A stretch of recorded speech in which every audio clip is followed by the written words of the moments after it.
एक खूबसूरत सा जंगल हुआ करता है। जंगल के बीच में एक सुंदर सा गांव होता है। इस गांव में एक जैनब नाम की बच्ची रहती है। उसे परिंदों से बहुत ही ज़्यादा प्यार रहता है। वह प्रतिदिन जंगल की ओर जाती है और उस बहुत सारे परिंदों के साथ खेलते रहती है। एक दिन वह जंगल में परिंदों के साथ खेल रही होती है कि उसे एक सोने की चिड़िया दिखाई देती है। उसके पंख सोने के थे। वह दौड़कर उसके पास जाती है और वह पूछती है कि तुम्हारा पंख सोने की है, तुम मेरे से दोस्ती करोगी? तभी उस सोने की चिड़िया ने उसे उत्तर देता है कि मेरी कहानी कुछ अजीब सा है, तुम मेरी कहानी सुनोगी तो मैं तुम्हारे से दोस्ती करूंगी। तभी जैनब उसकी कहानी सुनती है।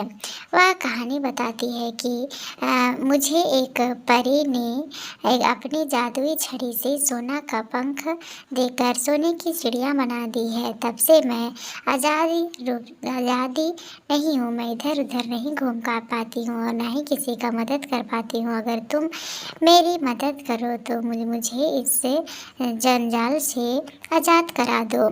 वह उसे वादा करती है कि मैं तुम्हें ज़रूर मुक्त कराऊंगी। दूसरे दिन वह जैनब जंगल में परी को ढूंढने के लिए निकल पड़ती है।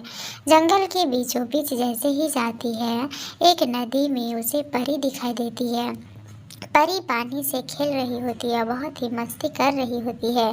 जैनब दौड़ के उसके पास जाती है और परी को आवाज़ देती है, परी बहन, मेरी बातें तो सुन लो। तभी परी उसकी आवाज़ को सुनकर तुरंत आती है और पूछती है, बोलो तुम्हें क्या बातें करनी है?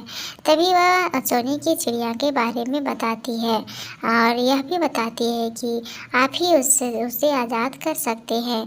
तभी वह एक बड़ा सा चक्र बनाती है और सोने की चिड़िया को आज़ाद कर देती है।